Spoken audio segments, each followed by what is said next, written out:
अब वो लोग तो सिद्ध है, उन्हों क्या क्या आवश्यकता हमको मालूम नहीं, हमारे ऊपर दया ही करने आते होंगे।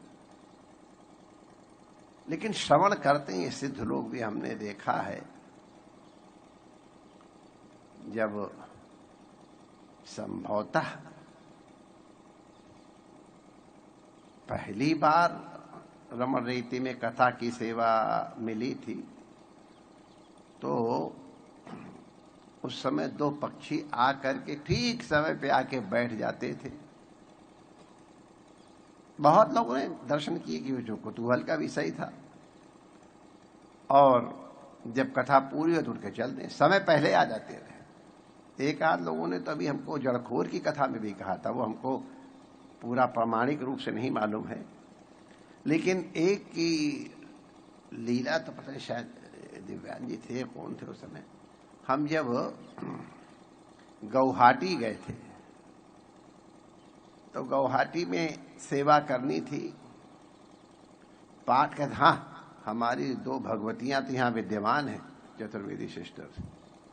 तो एक सांप आया करता था वहां, नवरात्रों की उपासना हम कर रहे थे, तो आहार का संयम था। तो वो सांप देवता काले रंग के थे, आ करके जहां हमारा नाटक होता था वहां बैठ जाते थे, और जब तक हमारा नाटक चलता रहता रहा तब तक वो बैठे रहते,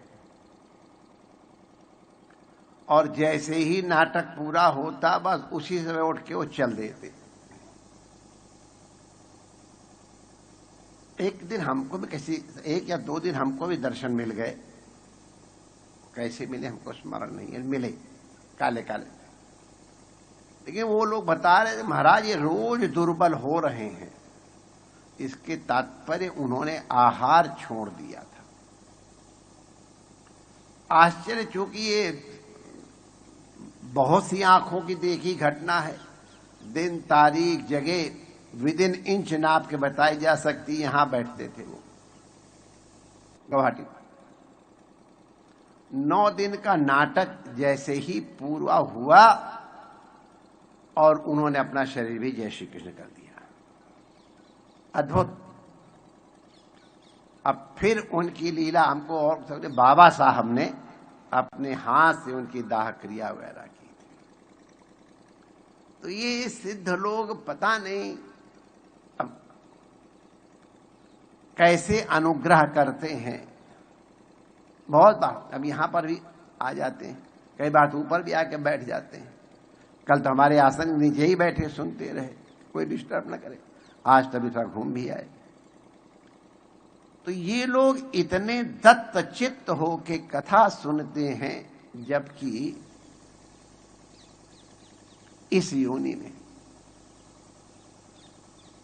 दत्तचित्त कथा और पाठ, माने जो हम लोग क्या अध्ययन होता है उसको हम लोग पाठ कहते हैं, उसमें सावधानी आवश्यक होती है। ध्यान पूर्वक श्रवण और इधर उधर चित्त को नहीं ले जाना, दो चीजें आवश्यक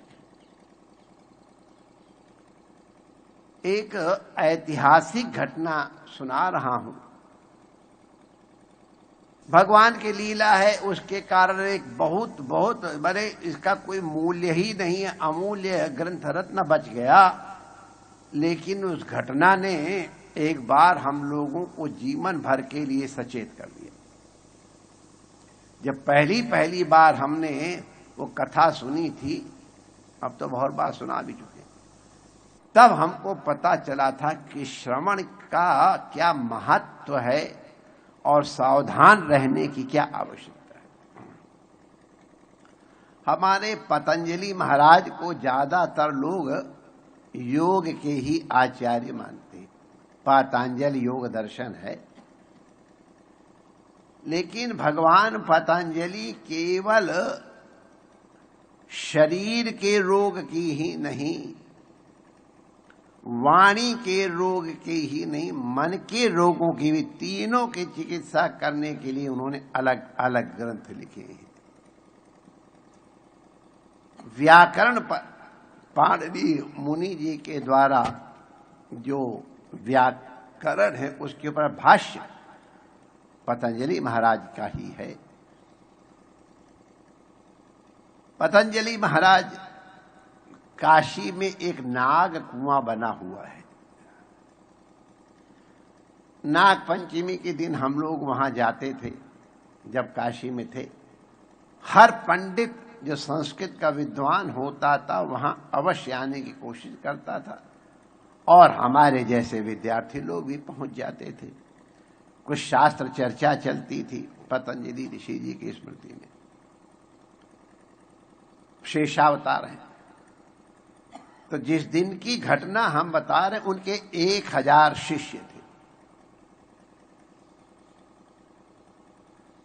उन 1000 शिष्यों से कहा, बच्चों आज हम तुमको महाभाष्य का उपदेश करेंगे,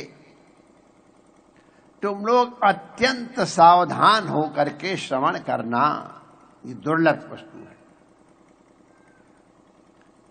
अब मैं पर्दे के पीछे से बोलूंगा, पर्दा मत खोलना, ध्यान रखना।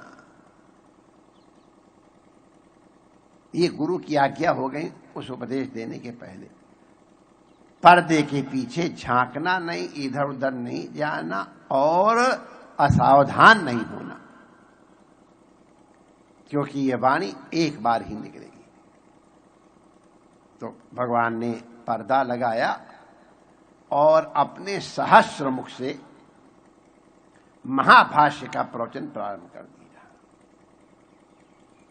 अब ये एक नियम है हमारे यहां विद्यार्थियों का कि शरीर की कोई आवश्यकता हो तो पाठ के पहले पहले कर लेते हैं।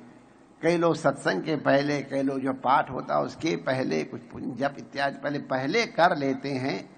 जरूरत ना भी हो, थोड़ी बहुत भी हो जाए तो कम से कम बीच में उठना न पड़े। अब इसको भगवान की लीला ही कहें और क्या कहें। उनमें से एक विद्यार्थी को लघुशंका लग गई। अब लघुशंका लगी, अब रोको तो अब सारा ध्यान तो लघुशंका में लगा हुआ है, पाठ क्या सुने। तो उसने सोचा कि पाठ जो रह जाएगा वो अपने मित्रों से पूछ लूंगा, और ये तो करे तो सारा ही पाठ चला जा रहा है। तो वो लघुशंका करने के निमित्त उठ करके बाहर चला गया। हम पुनः कहें भगवान की लीला ही है और क्या।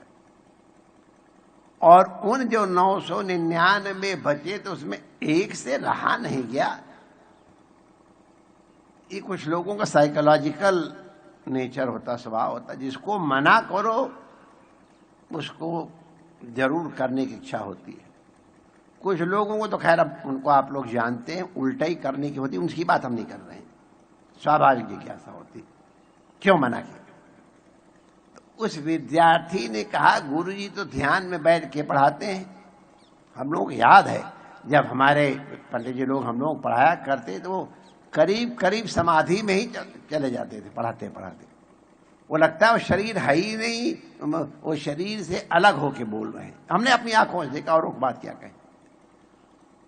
तो गुरुजी ध्यान मांगे, मैं एक बार झांक के तो देखूं गुरुजी ने क्यों मना किया था। और इस तरह की वाणी तो गुरुजी किसी दिन हुई नहीं। अब वो चुपचाप देख के बैठ जाता तो शायद गुरुजी समाधि में तो थे ही, काम हो जाता। लेकिन उसने 1000 फण शेषनाग के बड़े बड़े, और हर फण में 2 लाल लाल आंखें, ऊपर एक एक मणि देख करके। अरे साधारण से पुंडली को देख करके तो लोग भालते। वैसे हम आपको बता दें भाई साहब, लोग जो यहाँ आते हैं काटते वाटते नहीं हैं, और अगर काटेंगे भी तो इनके जहर नहीं है, अमृत इनके शरीर में। भजन करने वाले लोग तभी यहाँ रह रहे, तो कोई इनको कभी किसी तरह से आघात करने की कुचेष्टा मत करना, सिद्धों के प्रति अपमान होगा ये। तो खैर, वरना सांप के विषय में डर तो प्रसिद्ध है, जरा से सांप निकल जाए तो लोग होने लगते हैं। तो ऐसा उनका सहस्र फण और 3-3 हजार ज्योतियां देख के ऐसी जोर से चिल्लाया डर के मारे कि सब विद्यार्थी सन्न हो गए और पतंजलि महाराज की भी समाधि टूट गई। अब एकदम से समाधि, आप लोगों को कभी कभी लगता है बाबा जी देखो तब ऐसे ही झकझोर देते, डांट लगा देते हैं, कुछ ऐसा करते हैं। हम आपको बता दे रहे हैं अपनी सफाई में कि संत लोगों का जब कहीं ध्यान और लगा होता है और उस समय कोई अगर डिस्टर्ब करता है, विघ्न करता है, तो उनको बहुत पीड़ा होती है। एक आध के तो शरीर जाने तक की नौबत, उनकी कहीं और थे, शरीर और था और प्राण अलग थे, ऐसा कुछ कर दिया तो जब तक प्राण अंदर घुसे और तब तक तो बड़ी स्थिति। इसलिए महात्माओं से थोड़ी राखो प्रीति कहा गया है। तो कभी का झकझोर दे, समझ लेना अपराध तुम्हारा ही है। बोलना जरूरी। हम नोएडा से आए हैं, अरे तुम नोएडा से आए तो बड़ा अच्छा किया, माने हमसे क्या स्पेशल ट्रीटमेंट चाहे तो हम आपकी आरती उतारें, क्या करें महाराज, हम उनके वो हैं। बहुत अच्छी बात है, आप कृपा करिए, हमारे पर अनुग्रह किया। लेकिन वो पता नहीं कहाँ पे हैं, उस समय तुम्हारी बात सुनना चाहते भी हैं कि नहीं सुनना चाहते, ये आप लोग ध्यान नहीं दे पाते।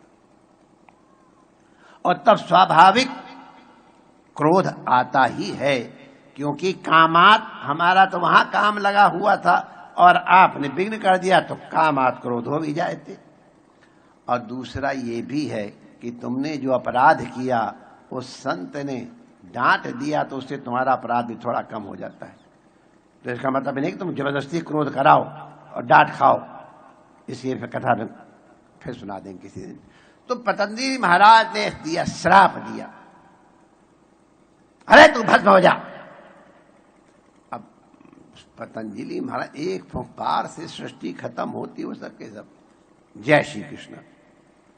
और फिर थोड़ा ठंडे हुए तब लड़का जो लघुशंका करने गया तो आया दंडोत कर, तुम कहा थे, कैसे बच गए? हमको लघुशंका लगी। अरे दुष्ट पाठ छोड़ गया, जा तू ब्रह्म राक्षस हो जा। अब उसको ब्रह्म राक्षस बन गया। तब फिर चरणों में गिरा, चरणों में गिरा तो महात्माओं के, ब्राह्मणों के चरण बड़े वीक होते हैं, एकदम ओम शांति शांति हो गए। अच्छी बात है, तूने अपराध बहुत बड़ा किया, इसलिए तेरे ऊपर कर्तव्य है ये महाभाष्य। तू ब्रह्म राक्षस तो हो जाएगा, लेकिन ये महाभाष्य किसी पाणिनि के अनुसार व्याकरण पढ़ने वाले को तू पढ़ा देगा, उसी दिन तेरी मुक्ति हो जाएगी। अब एक बट वृक्ष के ऊपर बैठ गया। अब कहाँ रोज रोज, अभी भी तुमको पाणिनि व्याकरण के पंडित कितने मिलेंगे? बड़ी मुश्किल से कोई आवे, ये उससे पूछे प्रश्न करे तुम पाणिनि व्याकरण के हो कि नहीं। इसके लिए पचे निष्ठायाम किम रूपम, ये एक शब्द है जो पंडित लोग समझते हैं। तो कुछ तो उसका आवाज सुनते ही सब गड़बड़ा जाता था काम। कुछ लोग ऐसे का, फिर कोई बड़ी मुश्किल से एक आया, पचेर निष्ठायाम किम रूपम, तो उसने ठीक ठीक बता दिया। तो ने कहा तुम हमसे महाभाष्य पढ़ लो, ये निधि मेरे पास सुरक्षित है। उन्होंने कहा, पंडित ने कहा हम तैयार महाराज, लेकिन आप ब्रह्म राक्षसी भाषा में बोलेंगे, हम कैसे समझ पाएंगे? तब उन्होंने कहा अच्छा मैं बट के पत्ते पे ऐसे ऐसे लिपि में लिख के फेंकूंगा, तुम उसको पढ़ करके संचित कर लेना। ठीक है। तब बस तुरंत लिख करके यूं डाल दें इकट्ठा। अब जब तक वो पढ़ रहे हैं तब तक फिर और डाल दें।